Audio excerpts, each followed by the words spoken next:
chcem povedať, že pre mňa Peter Maďar nemá morálnu ani etickú výbavu na to, aby bol vôbec v politike. Už jeho začiatok alebo spôsob, akým ukončil vzťah s matkou svojich detí, to je niečo, čo ho absolútne diskvalifikuje z akýchkoľvek morálnych očakávaní a etických.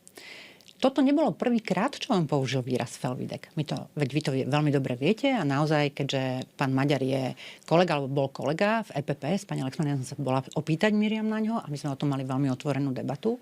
A ja som preto brzdila tie veľké očakávania po jeho teda triumfálnom víťazstve u kolegov z opozície, aj u niektorých novinárov, ktorí teda obrovsky privítali toto zdrvujúce víťazstvo a slobody a demokracie v Maďarsku. A teraz vidíme, že kam to speje. No tak jeden z prvých krokov je prijať zákon, akým zlikviduje personálne ľudí, ktorí boli nejakým spôsobom zvolení, tak z môjho pohľadu, a určite budeme sa pýtať Európskej komisie na to, je tu Európska komisia na to, aby zasiahla.